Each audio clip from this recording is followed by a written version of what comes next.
Amen. Merci pour ce temps. Je vous invite à poursuivre notre culte par la lecture de la parole de Dieu. Et ce matin, nous lirons un premier texte dans le deuxième livre des Rois, au chapitre 4, les versets 8 à 17. Deuxième livre des Rois, chapitre 4, versets 8 à 17. Yev Hayrenov, Chorort Takavoratz, Chorort Kulur, Uterort Amaren, Minchev das Nuyoterort Amarner, Vidigartank.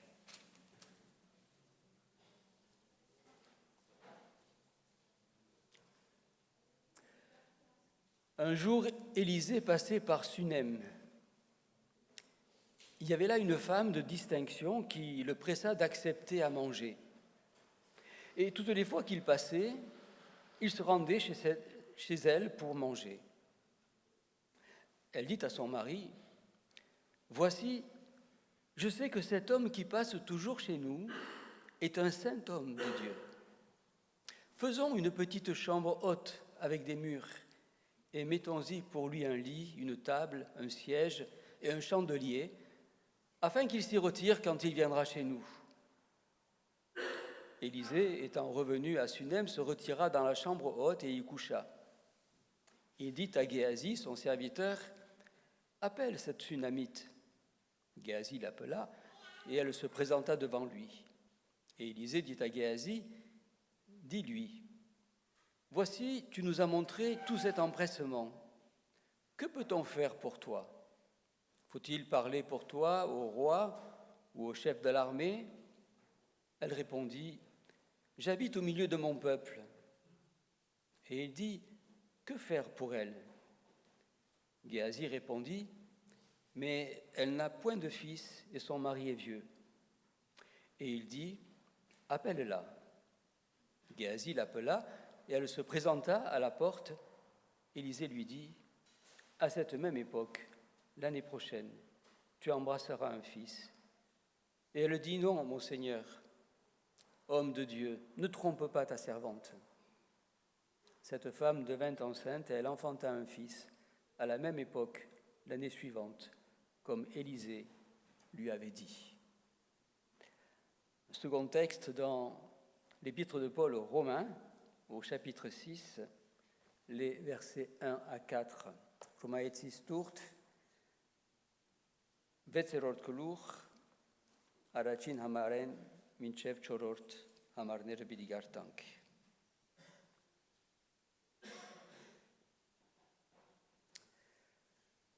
Que dirons-nous donc? Demeurerions-nous dans le péché afin que la grâce abonde? Loin de là. Nous qui sommes morts au péché, comment vivions-nous encore dans le péché? Ignorez-vous que nous tous qui avons été baptisés en Jésus-Christ, c'est en sa mort que nous avons été baptisés?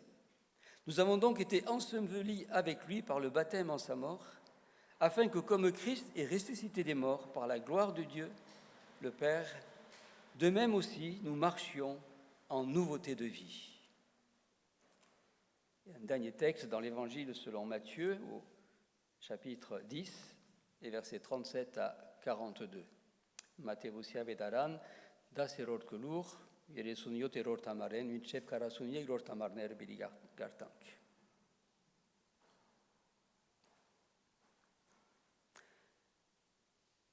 Celui qui aime son père ou sa mère plus que moi n'est pas digne de moi. Et celui qui aime son fils ou sa fille plus que moi n'est pas digne de moi. Celui qui ne prend pas sa croix et ne me suit pas n'est pas digne de moi. Celui qui conservera sa vie la perdra, et celui qui perdra sa vie à cause de moi la retrouvera. Celui qui vous reçoit me reçoit, et celui qui me reçoit reçoit celui qui m'a envoyé.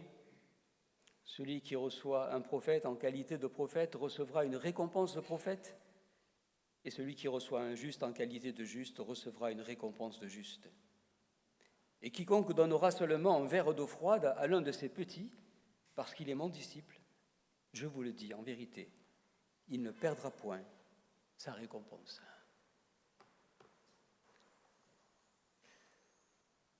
Marcher en nouveauté de vie. Il est très facile, et on peut le faire, et c'est ce que l'on fait généralement, de se plaindre à longueur de journée des dysfonctionnements du monde dans lequel nous sommes. La violence, la guerre, l'égoïsme, que l'on appelle pudiquement chez nous aujourd'hui l'individualisme, mais c'est de l'égoïsme. On peut, à juste titre aussi, se désoler de l'indifférence qui caractérise bon nombre de nos contemporains. On peut aussi facilement pointer du doigt un tel ou tel dans son comportement qui nous dérange peut-être. On peut se plaindre aussi de la canicule qui nous a empoisonné toute la semaine, sans se questionner sur notre mode de vie et sur nos responsabilités aussi peut-être dans ce qui arrive. Et ce, sans jamais regarder à soi, à son propre mode de vie, à sa propre vie. On peut dire beaucoup de choses sur tout, et nous sommes parfois même des champions dans les commentaires.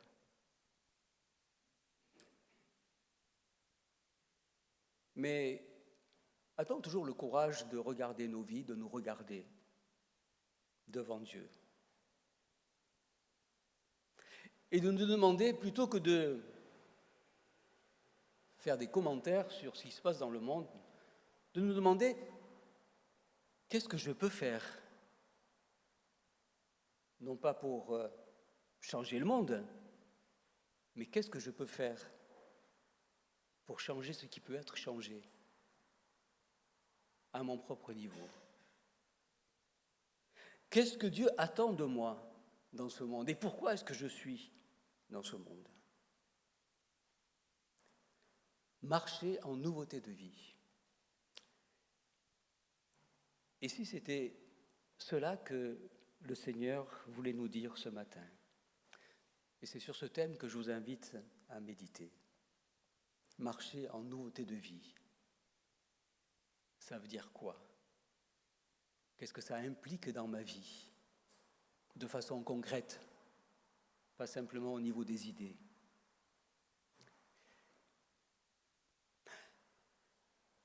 Un jour, nous dit le texte que nous avons lu dans l'Ancien Testament, un jour Élisée passait par Sunem. Sunem, c'est un petit village qui est sur la route qui va de Nazareth à Jérusalem, un lieu de passage.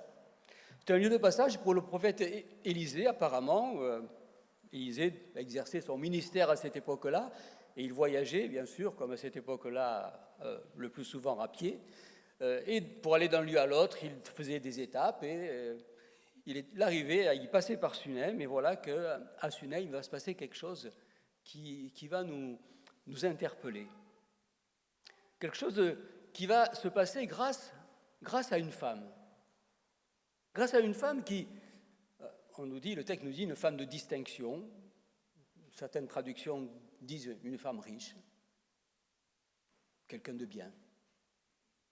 Quelqu'un de bien qui aurait pu peut-être se contenter de sa vie et puis ne pas prendre attention à ce prophète-là qui passait par Sunem. Et ce n'est pas ce qu'elle a fait, au contraire. En voyant ce prophète qui passait, elle l'a invité chez elle.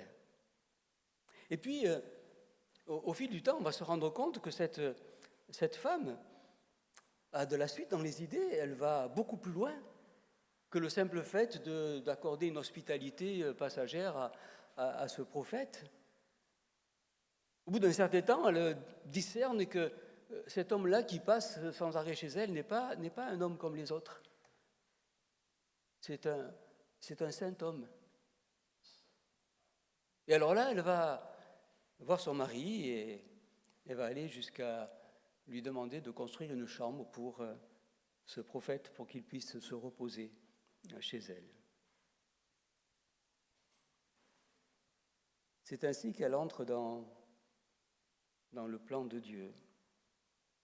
Elle se distingue, cette femme, par finalement le souci qu'elle a et qu'elle a eu par rapport à cet homme de Dieu.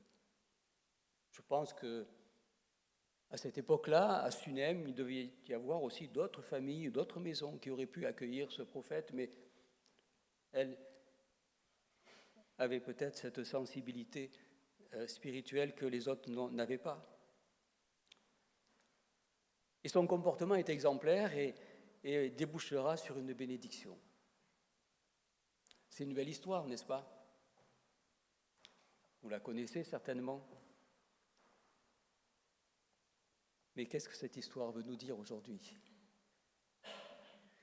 Il me semble que cette histoire nous dit d'abord, et elle résonne avec ce texte que nous avons lu dans les évangiles, et cette parole de Jésus qui dit que celui ou celle qui reçoit un prophète en qualité de prophète recevra une récompense de prophète. Et si c'était ça, marcher en nouveauté de vie? Avoir du discernement spirituel, être attentif aux autres, aux serviteurs de Dieu aussi, avoir du respect. Certes, il est compliqué de parler de ces choses. Encore plus compliqué pour nous, protestants évangéliques, de parler de récompense. Pensez bien. Pour nous, protestants évangéliques, champions de la grâce, tout service spirituel semble aller de soi. Les serviteurs de Dieu ne font que leur service. Certes, il nous faut être prudents dans ce domaine. Il ne s'agit pas de tomber dans le culte de la personnalité et d'aduler telle ou telle servante ou serviteur de Dieu. On est bien d'accord là-dessus. Mais il y a quand même parfois une différence entre aduler et peut-être parfois totalement ignorer, il me semble. Il me semble que l'attitude de cette femme devrait nous questionner d'une façon plus générale, nous questionner sur notre attitude vis-à-vis des autres, notre attitude sur le regard que l'on porte sur le monde, sur les gens que je rencontre, sur mes voisins, sur mes collègues de bureau, sur mes collègues de faculté. Il me semble que l'attitude de cette femme nous questionne sur le regard que l'on porte sur les autres. Et combien avons-nous peut-être besoin de nous décentrer de nous-mêmes? C'est peut-être ça, marcher en nouveauté de vie.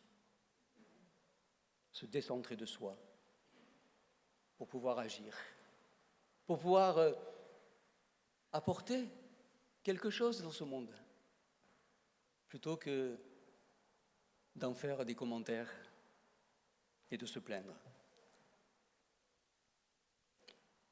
En second lieu, le texte de l'Évangile est un texte qui est assez difficile, compliqué. Celui qui ne prend pas sa croix n'est pas digne de moi, celui qui aime son père, sa mère, sa famille, ses enfants plus que moi n'est pas digne de moi. On peut se poser la question, à la lecture de ce texte, est-ce que l'enseignement de Jésus irait-il à l'encontre des commandements de la parole de Dieu, du respect que l'on doit avoir pour ses parents, à l'encontre de l'amour que les parents doivent avoir pour leurs enfants? On pourrait le penser à la lecture de ces textes. Mais il me semble qu'il nous faut ici davantage tenir compte de l'esprit de ces paroles et non pas la lettre. Et de comprendre que suivre Jésus demande nécessairement des renoncements. Vivre en nouveauté de vie, ce n'est plus vivre selon son bon plaisir, selon ses aspirations, en étant centré sur soi. Vivre en nouveauté de vie, ce n'est plus vivre en disant « je fais ce que je veux, quand je veux, comme je veux ». Ça, ce n'est pas et ça ne devrait pas être dans le vocabulaire d'un disciple de Jésus-Christ. Si je pense que c'est ça, mon projet de vie, ben alors je pense que à partir de là, on est à côté de ce que le Seigneur attend de nous. de marcher en nouveauté de vie. Et si le Seigneur nous demande cela, et si, avouons-le, les paroles sont assez radicales, mais si le Seigneur nous le demande, c'est parce que lui-même est allé jusqu'au bout, c'est parce que lui-même a porté sa croix, c'est parce que lui-même a préféré tout ce qui pouvait peut-être le satisfaire pour pouvoir satisfaire le plan du salut de Dieu. S'il nous le demande, c'est qu'il l'a vécu avant nous. Le Seigneur n'a pas reculé devant la croix. Le Seigneur a dû même renoncer à ses pouvoirs surnaturels pour accomplir sa mission et nous sauver. Il aurait pu, il en a même eu la tentation, mais il ne l'a pas fait.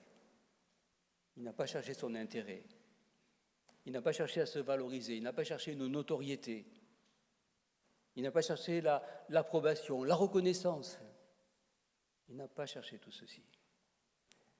Marcher en nouveauté de vie, c'est aussi, au sens de cette parole, c'est aussi accepter de porter sa croix.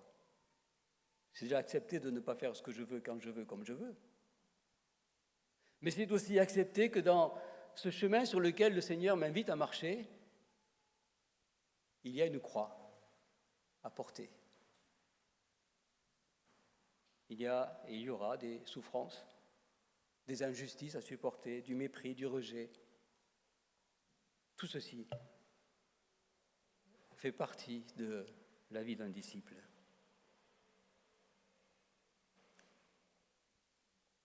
Marcher en nouveauté de vie, c'est d'accepter cela et de témoigner dans ce monde de l'amour de Dieu, de la paix de Dieu, de l'espérance que nous avons en Jésus, de tout ce que nous avons en Jésus. C'est d'en témoigner afin qu'elle puisse être utile à d'autres et que beaucoup d'autres puissent connaître ce que nous connaissons. Et pour finir, le texte que nous avons lu nous parle de récompense. Jésus conclut sur une note d'espérance, il dit il y a une récompense. Et là encore, nous, chrétiens, protestants, évangéliques, nous avons un problème avec la récompense. Parce que nous aimons être des puristes, bien sûr. De celles et ceux qui ne marchandent pas avec Dieu, qui ne fonctionnent pas selon la loi du donnant-donnant. Non, nous sommes les meilleurs et notre service est totalement désintéressé, n'est-ce pas ? C'est de l'utopie. Et le Seigneur le sait. Le Seigneur sait que nous avons besoin de reconnaissance. Le Seigneur sait que nous avons besoin de récompense. Et c'est lui qui en parle.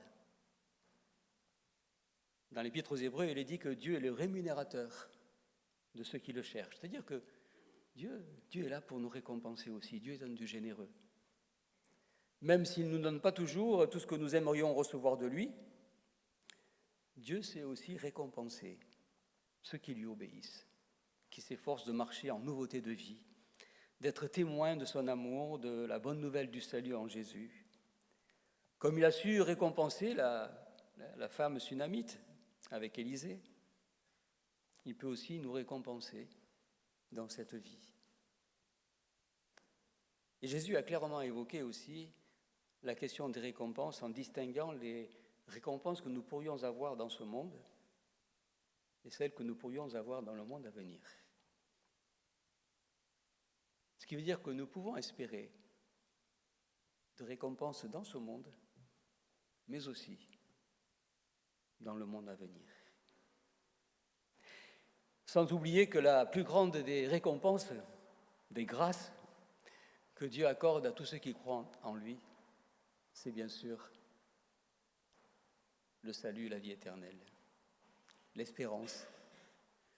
C'est le don de son esprit, c'est la façon dont il nous conduit, dont il est à nos côtés, comme cela a été rappelé pendant le monde de louange, avec ce merveilleux psaume 23.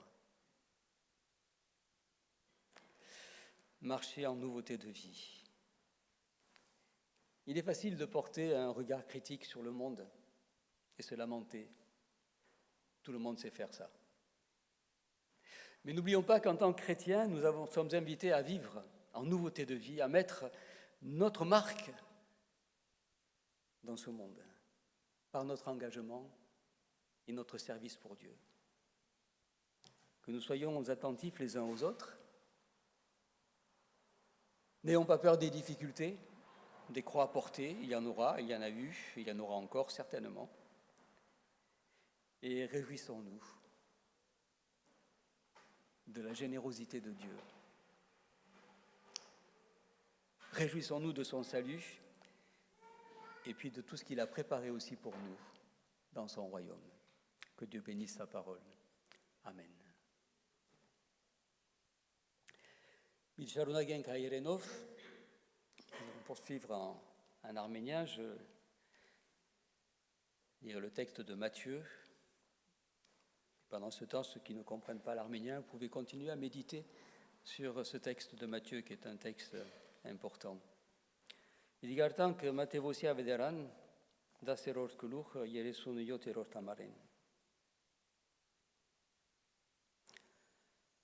Ան որ հայրը կամ մայրը ինձ մե ավելի գսիրե ինձի արժանի չէ։ Եվ ան որ դղան կամ աղջիկը ինձ մե ավելի գսիրե ինձի արժանի չէ։ Ան որ իր խաչը չառներ ու իմ ետևես կար ինձի արժանի չէ։ Ան որ իր անձը գտնե պիտի գործընծնե զանիգա եւ ան որ իր անձը ինձի համար գործընծնե պիտի գտնե զանիգա։ Ան որ ցես գնտունի զիս գնտունի եւ ան որ զիս գնտունի զիս խորգողը գնտունի։ Ան որ մարգարեմը գնտունի մարգարեի անունով մարգարեի վարձք պիտի առնե։ Եվ ան որ արտարմը գնտունի արտարի անունով արտարին վարձք պիտի առնե։ Ու ան որ այս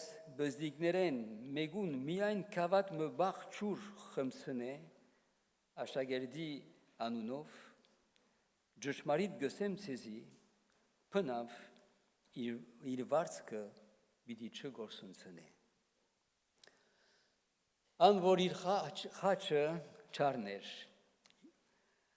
Ընդունենք, որ այսօրվա Հիսուսի խոսքերը բավական խիստ խոսքեր են։ Եվ գնանք մենք մեզի ասնել, թե իրավ, ասի ճշմարտությունը։ Սակայն նկատի առնելու ենք, որ այս խոսքերը կարևոր ճշմարտություններ կհիշեցնեն մեզի։ Եվ իդի հիշեցնենք զանոնք։ Նախ եւ առաջ այս խոսքերը գիշեցին մեզի թե Հիսուսի հետևիլ կնշանակե լման նվիրումով Հիսուսի հետևիլ։ Որովհետև Հիսուս լման իր կյանքով նվիրվեցավ մեզի համար, խաչը արավ, իր կյանքը զոհեց խաչին վրա մեր փրկության համար։ Հիսուս որ մեզ մեկ խնդրե, բիդեսեմ լման նվիրումը մեզի կխնդրե, որովհետև ինքը նախ եւ առաջ այս նվիրումը ունեցած է եւ նվիրվեցավ եւ նվիրեց իր կյանքը մեզի համար։ Ուստի մենք բարդավոր ենք նվիրվել, բարդավոր ենք Քրիստոսի նման ապրիլ այս կյանքի մեջ։ Նկատի առնելով, որ երբ գաբաշխարենք, երբ գսենք, որ մենք հավատացյալ ենք, նկատի առնելու ենք, որ Աստված կսպասի մեր մե, որ նոր կյանք մը ապրենք։ Պողոս առաքյալ գրե, որ մենք մգրդվեցանք, որպեսզի նորոգության մեջ ապրենք։ Եվ ոչ թե առաջվան կյանքի նման։ Այսինքն սրբության հետևելով Siro, Jonas, Graseș, Parebaști, Norgiankme, Dorokuťameč, Abrelujenk. Երկրորդ այս հատվածը, որ Հիսուսը գտնի մեր առջև այս արդու, գոյացնի մեզի, որ անպայման հոգևոր կյանքը իր դժվարությունները ունի ու պիտի ունենա։